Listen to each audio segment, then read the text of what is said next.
The Villani had conquered 12 star systems. They had never lost a war. Their ships were massive, their weapons were powerful, and their empire stretched across the galaxy like a dark shadow. When their scouts found Earth, they saw only another weak world waiting to be taken. Admiral Doran commanded the Villani Third Fleet. He was old, proud, and had personally overseen the conquest of 6 planets. To him, Earth was nothing special.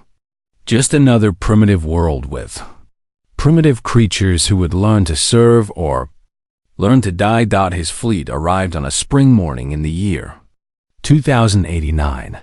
120 warships appeared in Earth's sky, blocking out the sun over major cities. People looked up and felt fear they had never known before. Children cried. Adults stood frozen. The world had changed in a single moment. Doran broadcast his message on every frequency. His translators had learned human languages from intercepted signals. His voice was cold and certain. People of Earth, I am Admiral Doran of the Villani Empire. You have been selected for service to our great civilization. You will surrender all weapons. You will present your leaders for processing. You will accept your new purpose. You have 72 hours. Resistance will result in the destruction of your largest cities. This is not a negotiation. This is your future. The transmission ended. Panic spread across the planet. In Seoul, Commander Yuna Park watched the alien ships through the window of the United Defense Center. She was 43 years old, with short black hair and calm eyes that never showed fear. She had served in the Navy for 20 years, but she had never fought a real war. No one had. Earth had been at peace for decades. Around her, generals and politicians argued loudly. Some wanted to surrender immediately. Others wanted to launch nuclear weapons at the alien fleet. Defense Minister Taiho Kang paced back and forth, his face wet with sweat. We cannot fight them, Taiho said. Look at those ships. They are kilometers long. Our weapons are toys compared to theirs. We must negotiate. Negotiate what? Asked General Barm Kim, an older man with a scarred face. They want slaves, Minister. They want us to serve them. There is no negotiation. Then we die fighting, Barm continued. We launch everything we have. Yuna listened quietly. She studied the tactical displays that showed the alien fleet's position and movement. She noticed something interesting. The Villani ships moved slowly and carelessly. They had no defensive formations. No scouts watching for threats. They floated in Earth's orbit like they were already victorious. They are arrogant, Yuna said softly. The room went quiet. Everyone turned to look at her. Commander Park, Taiho said with annoyance. This is not the time for... They have never lost, Yuna interrupted. Look at how they position themselves. No defenses. No caution. They expect us to surrender or die easily. They have never fought an enemy who surprised them. General Borm stepped closer to her. What are you suggesting? Yuna pulled up a map of the solar system. She pointed to the asteroid belt between Mars and Jupiter. We have mining vessels there. 47 ships with powerful engines designed to move large rocks. We also have nuclear warheads in storage. Old ones from the last century. The room was silent. You want to throw rocks at them, Taiho said slowly. I want to throw nuclear rocks at them, Yuna corrected. Very fast nuclear rocks that they will never see coming. Their sensors are pointed at Earth. They are not watching the rest of the solar system. They think we are primitive. Let them keep thinking that. For the next hour, Yuna explained her plan. It was desperate. It was dangerous. It required perfect timing and incredible luck. But it was the only plan that might work. The world leaders made their decision. They gave Yuna command of Operation Falling Star. For the next 70 hours, Yuna did not sleep. She coordinated with mining vessels across the solar system through secret channels. The miners were ordinary people, engineers, technicians, workers who had never imagined becoming soldiers.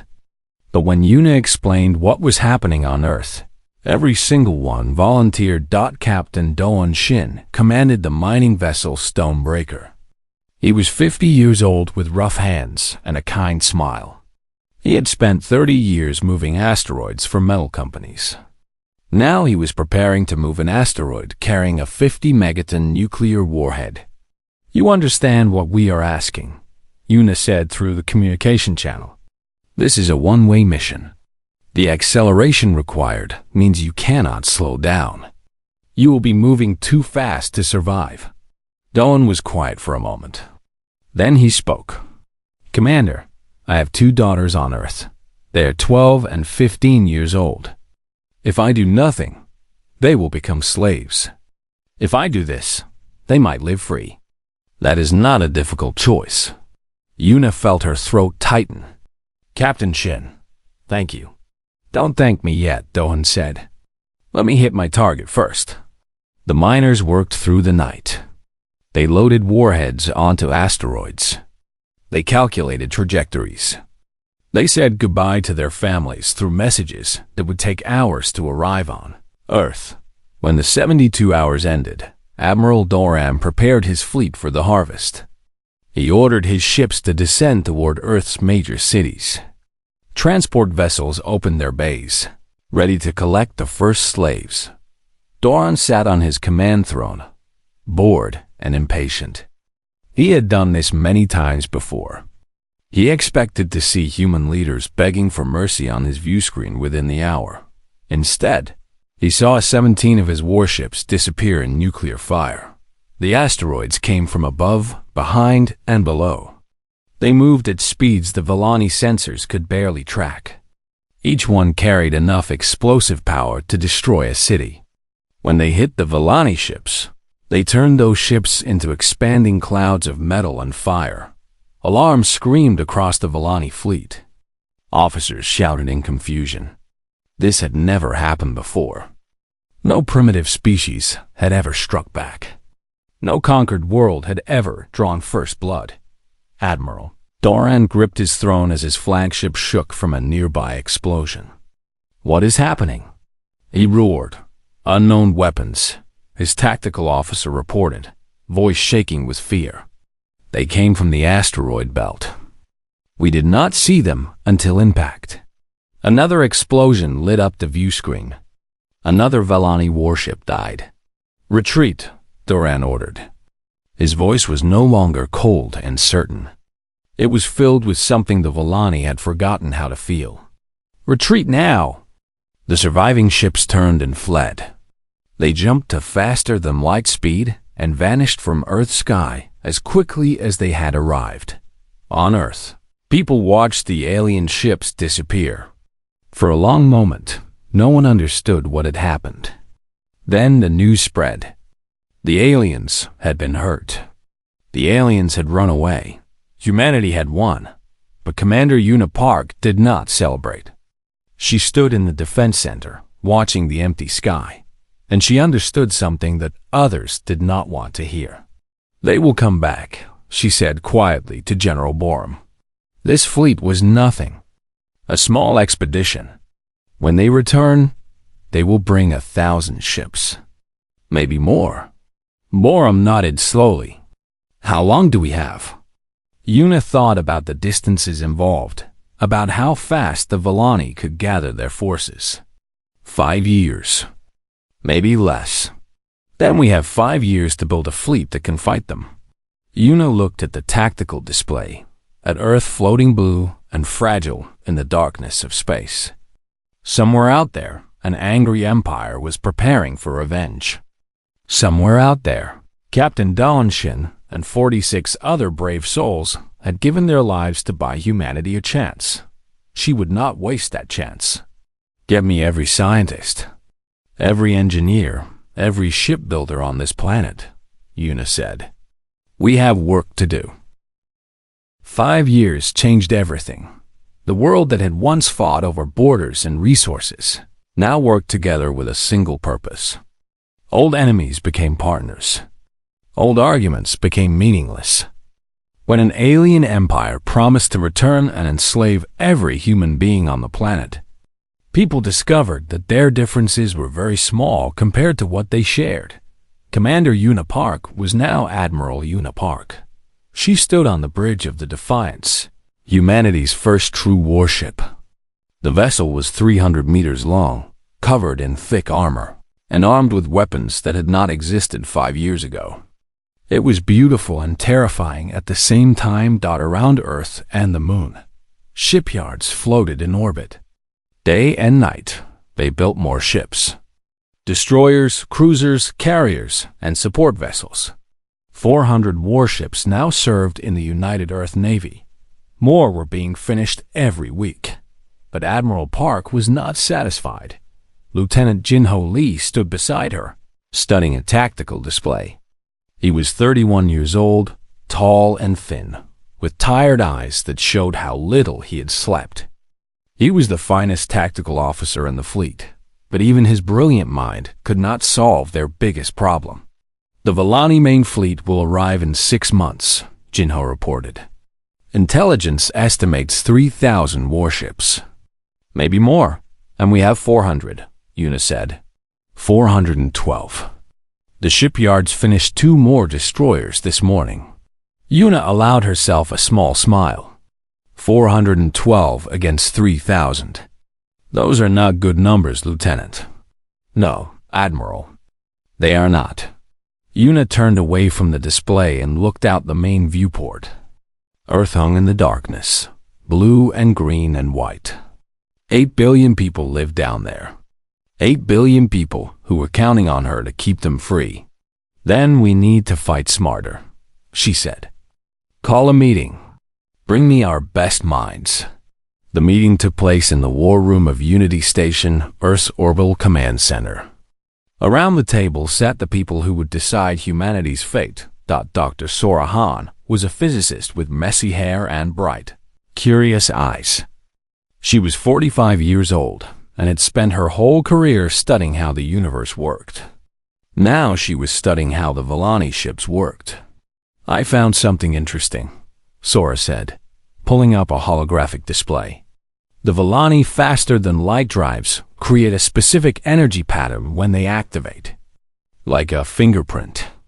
If we can detect this pattern, we will know exactly where and when their fleet will arrive. You mean we can see them coming before they appear? Jinho asked. Yes, about 2 hours before. Long enough to position our fleet for an ambush. Captain Minho Cha leaned forward in his chair. He was 40 years old, built like a fighter, with scars on his hands from years of close combat. Before the invasion, he had led special forces operations in dangerous places. Now he led the Navy's boarding teams. An ambush is good, Minho said. But I have another idea. My teams have been training for ship-to-ship combat. If we can get soldiers onto Vellani vessels during the battle, we can disable them from inside. Cut their power. Destroy their engines. Turn their own ships into floating coffins. Admiral Park nodded slowly. Risky. Your people would be fighting inside enemy territory with no escape. Minho's eyes were hard. My people know the risks. They volunteered anyway. At the end of the table, Chief Engineer Yoonji Beek quietly cleared her throat. She was the youngest person in the room, only 32, but she was possibly the most important. For 5 years, she had studied captured Vellani weapons and technology. She understood their machines better than anyone alive. I have something to show you, Yoonji said. She pressed a button and a hologram appeared above the table. It showed a long, slender weapon mounted on the front of a warship. I call it a fusion lance, Yoonji explained. The Vellani use energy shields to protect their ships. Our old weapons could barely scratch those shields. But this weapon is different. It uses focused fusion energy to create a beam that cuts through their shields like they are made of paper. One hit from this weapon will destroy any Vellani ship. The room was silent. You built a weapon that can defeat Vellani shields? Admiral Park asked. I built it, Yunji confirmed. And I can build more. Enough for every ship in our fleet. For the first time in months, Yuna felt something that was almost hope. How long to equip the fleet? 4 months if we work around the clock. We will have 2 months to spare before they arrive. Admiral Park stood up and looked at each person around the table. These were the people who would save humanity. A physicist who could see the enemy coming. A soldier who could fight them from within. An engineer who could give them the weapons to win. We have 6 months, Yuna said. In 6 months, the Vellani will come with 3,000 ships. They will expect to find a frightened planet begging for mercy. Instead, they will find us waiting for them. They will find a fleet armed with weapons they have never seen. They will find soldiers ready to board their vessels and tear them apart from inside. They will find humanity ready to fight. She paused and looked out the window at the shipyards, where workers labored day and night to build their future. I will not lie to you. Many of us will die. The Vellani are strong, and they will not give up easily. But I believe we can win. I believe that because I have seen what humanity can do when we work together. I have seen miners become warriors. I have seen scientists become soldiers. I have seen ordinary people do extraordinary things. Lieutenant Jinho Lee spoke up. Admiral, what happens if we win? What do we do after? Yuna thought about the question. She thought about the Vellani Empire and all the species they had conquered. She thought about the slaves in their prison camps, waiting for a rescue that had never come. If we win, she said slowly, we do not stop. The Vellani have enslaved hundreds of worlds. Billions of beings live in chains because of them. If we beat them here, we take the fight to them. We free their slaves. We end their empire. Captain Minho Cha laughed. It was a surprised, disbelieving sound. You want to conquer the Vellani? No, Yuna said firmly. I want to free their victims. There is a difference. The room fell silent as everyone considered her words. It was a bold plan, perhaps an impossible plan. But sitting in this room, surrounded by people who had already achieved the impossible, it did not seem so crazy. Dr. Sorahan smiled. I always wanted to see other planets. Chief Engineer Yunji Beek nodded. I can build more weapons. Better weapons. Enough for a fleet that can cross the galaxy. Captain Minho Cha cracked his knuckles. My teams will be ready. Lieutenant Jinho Lee pulled up his tactical display. I will start planning fleet movements beyond Earth. We will need supply lines, repair stations, forward bases. Admiral Park watched her teamwork. These people had not existed 5 years ago. They had been scattered across Earth, living ordinary lives, never imagining the future that awaited them. Now they were humanity's hope. Get to work, she ordered. We have an empire to defeat. Outside the station, the shipyards continued their endless labor. Sparks flew as workers welded armor plates. Engines roared as new vessels completed their first tests. Soldiers trained in zero gravity, learning to fight in the cold silence of space. Earth was no longer a frightened planet waiting to be conquered. Earth was becoming a forge. And in that forge, humanity was building the weapons that would change the galaxy forever. The sensor alert came at exactly 3:47 in the morning. Earth time. Dr. Sorahan had been sleeping in her laboratory when the alarm woke her. She ran to her monitoring station, her heart pounding in her chest. The display showed exactly what she had feared and expected. A massive energy signature was building in space. 2 light hours away from Earth. The Vellani were coming. Sora activated the emergency channel. Admiral Park, this is Dr. Han. I have confirmed contact. Vellani fleet is preparing to exit faster than light travel. Estimated arrival in 1 hour and 53 minutes. Admiral Yuna Park was already awake.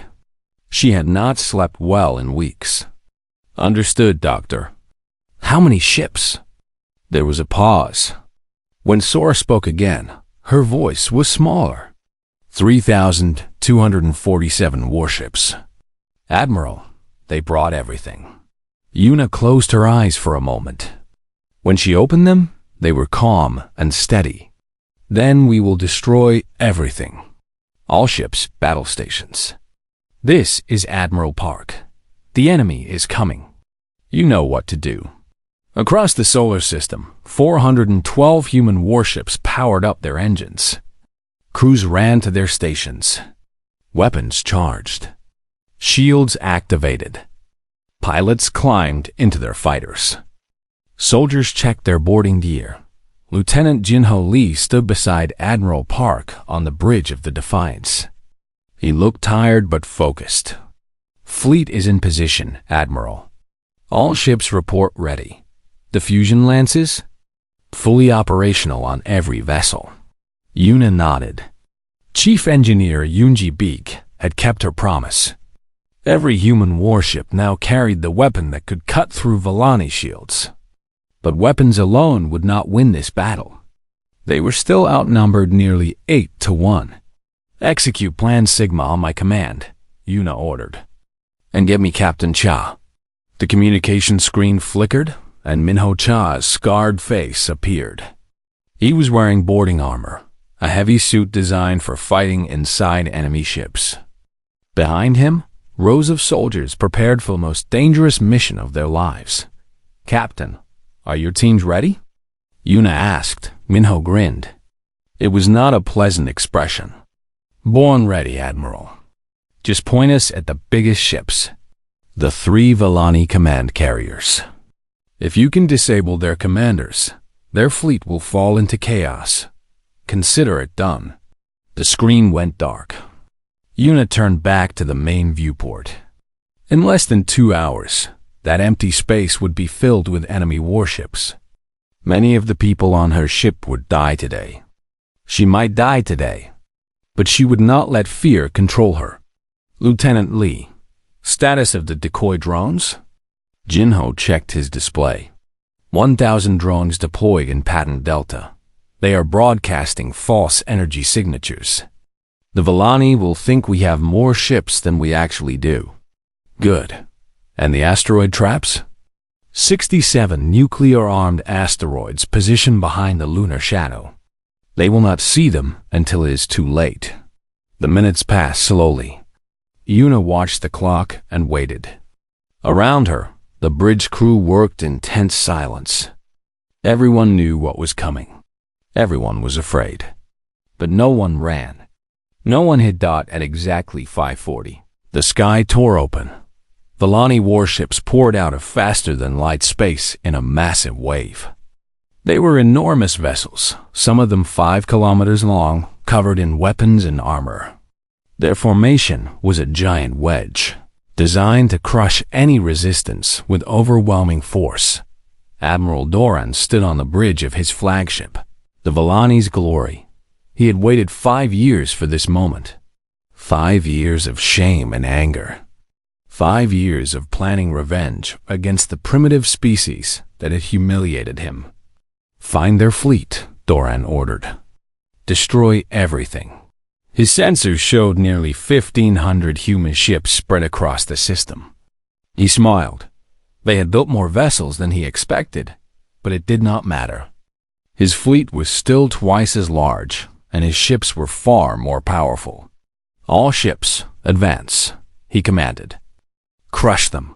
The Vellani fleet moved forward, spreading out to engage the scattered human vessels. They expected an easy victory. They expected the humans to flee or surrender. They did not expect the human fleet to disappear. What is happening? Doran demanded as the enemy signals vanished from his sensors. They were decoys, his tactical officer reported, voice shaking. False signals. Their real fleet is... The fusion lances struck. Admiral Park had positioned her real fleet behind a cloud of sensor-blocking debris. When the Vellani spread out to chase the decoys, they exposed their sides and rear. 400 human warships fired at once. Beams of focused fusion energy cut through Volani shields like they were not there. Warships that had survived 1,000 battles exploded in seconds.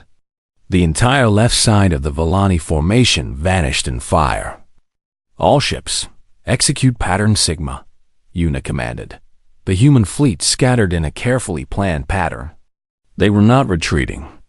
They were drawing the Volani wedge apart, breaking their formation into smaller groups that could be defeated one at a time. Doran roared orders at his officers. Reform the fleet. Target their flagship. Do not let them. 3 boarding pods slammed into the side of his ship. Captain Minho Cha cut through the hull with a plasma torch and led his team inside. They moved through the corridors like ghosts, killing every Volani soldier they found. Minho had studied the layout of Volani command ships for months. He knew exactly where to go. Engineering section is ahead, he told his soldiers. We disable their power core. This ship goes dark. They reached engineering in 6 minutes. The Volani guards fought hard, but they had never faced human special forces. Minho lost 3 soldiers breaking through the defenses, but they took the room. Set the charges, Minho ordered. The explosions were small but precise. The Volani's glory shuddered and went silent. Lights failed. Weapons stopped firing. The massive warship drifted dead in space. On his darkened bridge, Admiral Doran screamed in rage. Get the power back. Get it back now. But his engineers were dead, and his ship was dying.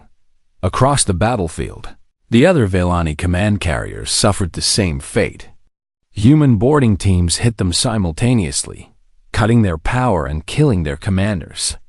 Without leadership, the Volani fleet began to fall apart, but the battle was not over. The surviving Volani ships pulled together into a tight defensive sphere. They concentrated their fire, creating a wall of energy that nothing could penetrate. Human ships that got too close were destroyed instantly. Lieutenant Jinho Lee studied the tactical display grimly. They are adapting. That sphere is too strong to break from outside. Admiral Park watched the sphere form. She counted the human ships that had already been destroyed. 60 vessels gone. Thousands of her people dead. And still the battle continued. Then we go through them, she said. Jinho stared at her. Admiral, that is suicide. They will concentrate all their fire on me, Una finished. They will concentrate fire on my ship. And while they are killing me, the rest of the fleet will be killing them. Admiral, no. We cannot lose you. Una put her hand on Jinho's shoulder. You cannot lose this battle. I am one person. Earth is 8 billion people. That is not a difficult choice. She opened the channel to Dr. Sora Han. Doctor, is the electromagnetic pulse ready? Ready, Admiral. But I can only guarantee a disruption of 4.7 seconds. After that, their shields will come back. 4.7 seconds is enough.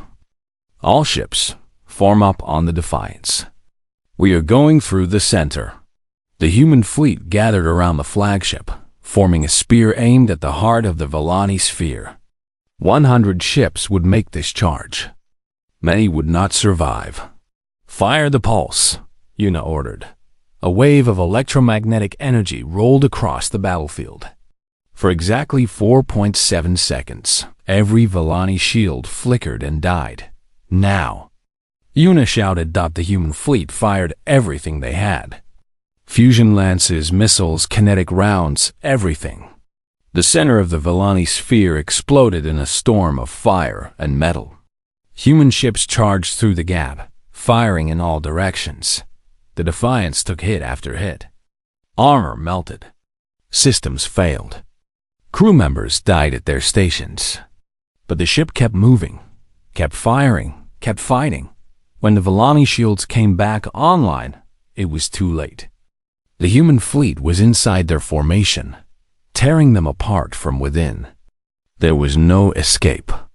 There was no surrender. At 8:15 a.m. Earth time, The last Vellani warship stopped firing. Admiral Doran was captured on his dead flagship. 1,700 Vellani vessels drifted as wreckage in Earth's orbit. The remaining ships surrendered.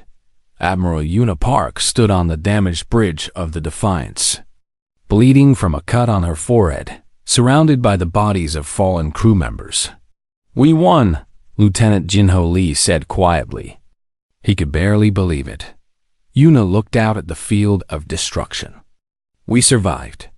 Now the real work begins." She opened a channel to the entire fleet. Her voice was tired but strong.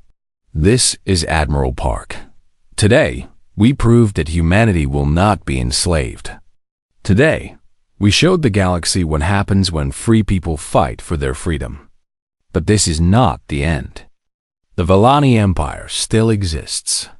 Billions of beings still live in chains. We will find them. We will free them. We will end this empire forever." She paused, looking at the distant stars. "Rest now. Mourn our dead. Then prepare yourselves. We have a long journey ahead." The Vellani homeworld was called Velam Prime. It was a beautiful planet with purple oceans and silver forests. For 800 years, it had been the center of the most powerful empire in the known galaxy. No enemy had ever reached its sky. No threat had ever touched its soil dot until now. Admiral Una Park stood on the bridge of the Defiance, looking at the planet on her view screen. 2 years had passed since the Battle of Earth. 2 years of war, of fighting, of slowly pushing back the Vellani Empire one system at a time. The human fleet had grown during those years. What started as 400 ships was now nearly 2,000. And humanity was no longer alone. 5 species that the Vellani had enslaved had joined the fight. The Karathi, a race of tall, gentle beings with 6 arms, provided engineers who could fix anything. The Milani, small creatures with beautiful voices, served as communication specialists. The Voss, an aquatic species who lived in special water-filled suits, were the best pilots in the fleet. Together, they had come to end the empire. "The Vellani defense fleet is forming," Lieutenant Jinho Lee reported. He had been promoted twice since Earth, but he still served at Admiral Park's side. 800 warships between us and the planet. Una studied the display. They have more ships in reserve on the surface. Probably another 300. Even so, we outnumber them. And we have the better weapons. That was true. Chief Engineer Yoonji Beek had not stopped improving the fusion lance. The newest version was 3 times more powerful than the original. Vellani ships that had once taken multiple hits to destroy now died from a single shot. But Una was not thinking about weapons. She was thinking about what came after the battle. Velan Prime had a population of 9 billion. Most of them were not soldiers. They were ordinary people who had grown up believing their empire was good and right. What happened to them when that empire fell? "Open a channel to the Vellani High Council," Una ordered. The view screen flickered, and a Vellani face appeared. High Counselor Varric was old, with faded blue scales and tired eyes. He had ruled the empire for 200 years. He had ordered the conquest of a dozen worlds. Now he looked at Admiral Park and saw his own death. "Human Admiral," Varric said. His voice was cold, but weaker than it used to be. "You have come far, but you cannot win. Our homeworld is protected by 800 ships," Una interrupted, "plus 300 more on the surface." "We know." Varric's eyes narrowed. "Then you know you cannot defeat us. We defeated your main fleet at Earth. We defeated your sector fleets at Karathi Prime, at Malani Station, at the Voss Nebula. We have not lost a major battle in 2 years. Do you really believe this will be different?" The High Counselor was silent for a moment. Then he spoke again, and this time his voice was different. Pleading. "What do you want, Admiral? Territory? Resources? We can negotiate. The Vellani Empire is ancient and wealthy. We can offer you, release your slaves. Varric stopped. What? Every species you have conquered. Every being chains. Release them. All of them. You have 1 hour. The High Counselor's face twisted with anger. Impossible. The economy of our empire depends on slave labor. Without them, our civilization would collapse. You are asking us to destroy ourselves. Yuna's expression did not change. I am giving you a choice. You can release your slaves and survive as a smaller, humbler nation. Or you can keep them and die. You have 1 hour. She cut the transmission. Captain Minho Cha appeared on the bridge. He was older now, with more scars than before, but his eyes were still sharp and dangerous. Admiral, my boarding teams are ready. If they do not surrender, we can hit their command ships first. Thank you, Captain. But I hope it does not come to that. Minho raised an eyebrow. You think they will give up? I think they are tired. I think they know they cannot win. The question is whether their pride will let them accept defeat. The hour passed slowly. Yuna watched the clock and waited. Around her, the combined fleet held position, ready to strike at her command. 2,000 warships. Millions of soldiers. The largest force ever assembled by free species. When the hour ended, the Vellani had not responded. Admiral, Jinho said quietly, they are powering up their weapons. Yuna felt sadness wash over her. She had hoped for a better ending. But the Vellani had made their choice. All ships, engage, she ordered. The battle was brutal but short. The Vellani fought with desperate courage, knowing they were defending their home. But they were facing enemies who had learned to fight against them, who knew their weaknesses, who had weapons designed specifically to kill them. Fusion lances carved through the Vellani defense fleet. Human destroyers danced between enemy fire, too fast to hit. Karathi engineers kept damaged ships running long after they should have died. Nalani coordinators kept the fleet moving as one perfect unit. Voss pilots flew impossible missions through walls of enemy fire. And Captain Minho Cha led his boarding teams onto the Vellani flagship. The fighting inside was fierce. Vellani soldiers defended every corridor, every room, every meter. Minho lost 60 soldiers fighting his way to the bridge. When he finally broke through the doors, he found High Counselor Varric waiting for him. The old Vellani held a ceremonial blade. His hands were shaking. You will not take me alive, Varric said. Minho lowered his weapon. I do not want to kill you. And Admiral Park does not want you dead. Why not? I ordered the attack on your world. I am responsible for everything. Yes, and you will answer for your crimes. But not with death. With truth. Minho gestured to one of his soldiers, who carried a recording device. You will tell the galaxy what you did. Every species you enslaved. Every crime you committed. You will confess everything, and the universe will hear it. Varric's blade dropped from his shaking hands. He suddenly looked very old and very small. And then, what happens to me? That is not for me to decide. Admiral Park believes in justice. That means a trial, not an execution. That means giving you a chance to speak for yourself. The High Counselor stared at Minho with confusion. You would give me a trial? After everything? We would. Because that is what separates us from you. You conquered through fear and cruelty. We fight for something better. Outside the flagship, the battle ended. The remaining Vellani ships surrendered. Transports began landing on Vellum Prime, not to conquer, but to liberate. Admiral Park sent teams to every slave facility on the planet. The Vellani had kept their slaves in underground compounds, out of sight, where their suffering would not disturb the citizens above. There were millions of them, beings from dozens of species, chained and broken, who had forgotten what freedom meant. Dr. Sora Han led the documentation teams. She recorded everything.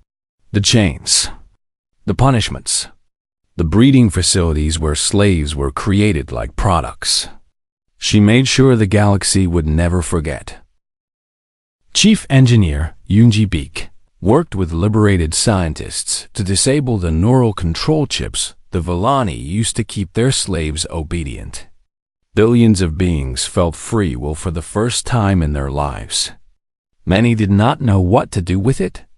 They stood in the sunlight, blinking, crying, unable to believe that the nightmare was finally over. Admiral Park walked through one of the liberation camps. A young Karathi child approached her. The child was thin and scarred, with fear in her eyes, but something else too. Hope. Are you the human admiral? The child asked. I am. They said you would come. The older ones. They said someday, someone would come and set us free. They said it for so long that I stopped believing. Yuna knelt down to look the child in the eyes. I'm sorry we did not come sooner. The child threw her arms around Yuna and held on tight. You came. That is what matters. You came. That night, Admiral Park stood on the balcony of the captured High Council building. Below her, the city of Velum Prime was quiet. The war was over. The Empire had fallen. Lieutenant Jinho Lee joined her. The liberation is proceeding on schedule. We estimate 3 weeks to free all slaves on this planet alone. The outer worlds will take longer. How long? Months, maybe years. The Empire was vast, Admiral. They had slaves on hundreds of worlds. Yuna nodded. She had expected this. Victory was only the beginning. Now came the harder work of rebuilding, of healing, of creating something new from the ashes of the old. Then we had better get started, she said. Tell the fleet to prepare for long-term operations. We are not leaving until every chain is broken. Jinho smiled. Yes, Admiral. He turned to leave, then stopped. Admiral Park? I want you to know something. When this all started, when the Villani first appeared in our sky, I thought we were going to die. I thought humanity was finished. But you showed us something different. You showed us that we could fight, that we could win, that we could become something better than we were. Yuna looked at the stars. I did not do this alone. Every soldier, every engineer, every pilot who fought beside us, they made this possible. I just pointed the way. That is exactly what a good leader would say. Jinho left her alone on the balcony. Yuna stood in the darkness, listening to the sounds of a fallen empire, and allowed herself a moment of quiet satisfaction. They had won. Against all odds, against an enemy that had never lost, they had won. And now they would use that victory to build something better. A galaxy where slavery did not exist. A galaxy where the strong protected the weak. A galaxy where humanity stood not as conquerors, but as liberators. It was a good dream, and Yuna intended to make it real.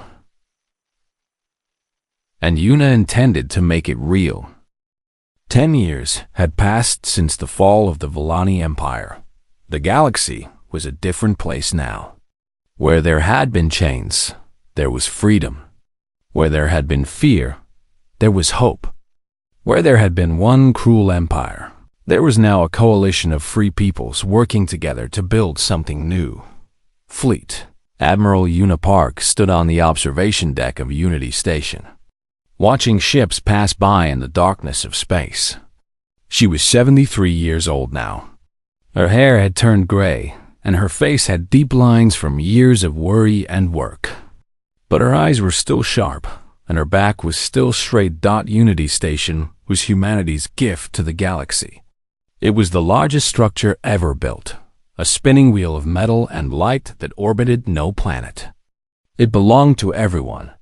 Here, representatives from all the freed species came together to talk, to trade, to build their shared future. Today was the 10th anniversary of Liberation Day. Ships from 37 different species had gathered to celebrate. The station was filled with music and laughter and the smell of foods from 100 different worlds. Admiral Jinho Lee walked up beside Yuna. He was 51 now, commander of the exploration fleet, responsible for finding new worlds and making new friends. His hair had gone gray too, but he still had the same focused look he had carried since the first war. "You should be down there celebrating," Jinho said gently. "You are the guest of honor." Yuna smiled. "I needed a quiet moment. All those people looking at me, thanking me, it is too much. They are grateful. You gave them their freedom. We gave them their freedom. All of us together. I was just one person." Jinho laughed. "You always say that. And it is always wrong."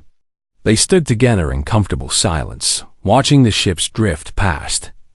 Yuna recognized vessels from species that had been slaves 10 years ago. The Karathi had rebuilt their civilization and now ran the most efficient shipyards in the galaxy. The Milani had rediscovered their art and filled the station with beautiful music. The Voss had returned to their home oceans and were teaching other species the secrets of their water world engineering. "Do you remember what you said after the Battle of Earth?" Jinho asked. "You said we would free the slaves and end the empire." "I thought you were crazy." "I probably was." "No, you were right. You saw something the rest of us could not see. You saw what we could become." A door opened behind them, and Captain Minho Cha stepped onto the observation deck. He was 60 now, officially retired from active service, but he still wore his old military uniform. Some habits were hard to break. "The Council is asking for you, Admiral," Minho said. "They want you to give the anniversary speech." Yuna sighed. "I am not good at speeches." "You are terrible at speeches," Minho agreed with a grin. "That is why people love them. No fancy words, no clever phrases, just truth." Yuna nodded slowly and turned to leave. But before she went, she looked back at the observation deck window one more time. "Sometimes I wonder what would have happened if we had failed," she said quietly. "If the Villani had won at Earth, if humanity had become slaves like all the others." Minho and Jinho exchanged glances. "We did not fail," Jinho said firmly. "We won, and we used that victory to set billions of people free. That is what matters." Yuna smiled at her old friends. "You are right. Come on, let us go give a terrible speech." The main hall of Unity Station was packed with beings from every corner of the galaxy. Humans stood next to Karathi, who towered over Milani, who floated in their hover chairs beside Voss in their water suits. There were dozens of other species too, free peoples who had joined the coalition over the past decade. When Admiral Park walked onto the stage, the hall fell silent. Every eye was fixed on her. She looked out at the crowd and felt a wave of emotion that she struggled to control. "I am not good at speeches," she began. There were laughs from those who knew her well. "So I will keep this short." She took a deep breath. 10 years ago, a powerful empire tried to enslave my planet. They thought we were weak. They thought we would break easily. They were wrong. Her voice grew stronger. We fought back. We won. And then we did something that I think surprised everyone, including ourselves. We did not become conquerors. We did not build our own empire on the ashes of the old one. Instead, we reached out our hands to those who had suffered under Villani rule, and we helped them stand up. She gestured to the crowd around her. "Look at this room. Look at what we have built together. 37 species working as partners, as equals, as friends. This is not a human achievement. This is the achievement of everyone who refused to accept a galaxy ruled by fear and cruelty." She paused, her eyes finding specific faces in the crowd. "I see Karathi engineers who kept our ships flying when all seemed lost. I see Melani communicators who made sure we could always talk to each other. I see Voss pilots who flew missions that no one else could fly. I see humans who left their homes and families to fight for people they had never met. Her voice softened. And I remember those who did not live to see this day. Captain Doan Shin, who threw the first nuclear asteroid at the Villani fleet and gave his life so Earth could survive. Dr. Sorahan, who worked herself to exhaustion documenting the crimes of the Empire and died peacefully in her sleep 3 years ago. Chief Engineer Yoonji Beek, who is thankfully still with us and still building things I do not understand. There were laughs and cheers for Yoonji, who was sitting in the front row looking embarrassed. These people, and millions like them, are the reason we are here today. They believed that the galaxy could be better than it was. They fought for that belief. Many of them died for it. Admiral Park stepped forward, her eyes sweeping across the entire assembly. Now it is our job to make sure their sacrifice was not wasted. The Empire is gone, but our work is not finished. There are still worlds that need help. Still peoples who have not healed. Still old wounds that need time and care. We must continue to work together. We must continue to protect each other. We must continue to believe that freedom is worth fighting for. She straightened her back, looking every inch the admiral who had destroyed an empire. The Villani thought they understood power. They thought power came from weapons and ships and fear. They were wrong. Real power comes from standing together, from helping each other, from refusing to give up, no matter how dark things get. Her final words rang through the hall. 10 years ago, humanity was nearly destroyed.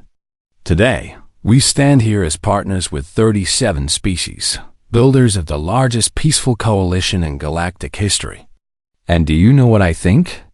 I think this is just the beginning. I think that together we can build something even greater. A galaxy where no one is enslaved. Where every being can live in freedom and dignity. Where hope is not a lie. She smiled, and for a moment she looked like the young commander who had faced the Villani, fleet with nothing but courage and clever ideas. That is my dream. And I believe we can make it real. Together. The hall erupted in applause.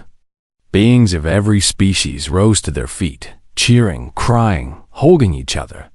The sound rolled through Unity Station like thunder, echoing through corridors where humans and aliens worked side by side.